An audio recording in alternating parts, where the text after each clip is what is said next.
ஒடுக்கப்பட்ட மக்களுக்காக உருவான கட்சிதான் திமுக என்று முதலமைச்சர் மு க ஸ்டாலின் தெரிவித்திருக்கிறார். தூத்துக்குடி தொகுதி திமுக வேட்பாளர் கனிமொழி, ராமநாதபுரம் தொகுதி இந்திய யூனியன் முஸ்லீம் லீக் கட்சியின் நவாஸ்கனி ஆகியோரை ஆதரித்து தூத்துக்குடியில் ஸ்டாலின் இன்று பரப்புரை மேற்கொண்டார். அப்போது பேசிய அவர், தமிழ்நாட்டை மொழி, இனம், பண்பாடு ரீதியாக ஒடுக்கப்பட்டதை எதிர்த்து உருவானதுதான் திமுக என்ற மாபெரும் இயக்கம் என்று குறிப்பிட்டார். தூத்துக்குடியில் கனிமொழி வெற்றி பெற்று மீண்டும் நாடாளுமன்றத்திற்கு செல்வது உறுதி என்று ஸ்டாலின் கூறினார். எடப்பாடி பழனிசாமி ஆட்சியில் தூத்துக்குடியில் நடத்தப்பட்ட துப்பாக்கிச்சூடு பற்றிய செய்தியை தொலைக்காட்சியில் தான் பார்த்து தெரிந்து கொண்டேன் என கூறியவர் எடப்பாடி பழனிசாமி என்று விமர்சித்தார்.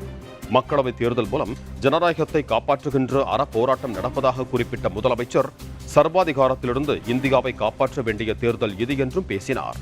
மதத்தின் பெயரில் அரசியல் செய்யும் பாஜகவுக்கு மக்கள் தேர்தலில் பாடம் கற்பிக்க வேண்டும் என்றும் ஸ்டாலின் கேட்டுக்கொண்டார்.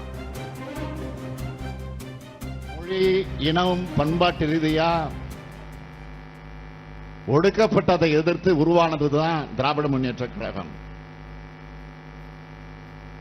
இந்த தமிழ்நாட்டை எப்படியாவது அடிமைப்படுத்திட முடியாதான்னு பகல் கனவு காணக்கூடிய உங்களின் தூக்கத்தை கெடுக்கிற கொள்கை வாரிசுகள் நாங்கள். தூத்துக்குடினால நமக்கு நினைவுக்கு வந்தது எது? துப்பாக்கி சூடு. 13 பேர் அநியாயமாக கொல்லப்பட்டதை மறக்க முடியுமா? அப்படி ஒரு மனிதநேயமற்ற கொடூரமான துப்பாக்கி சூட்டை நடத்தினவர் தான் பழனிசாமி.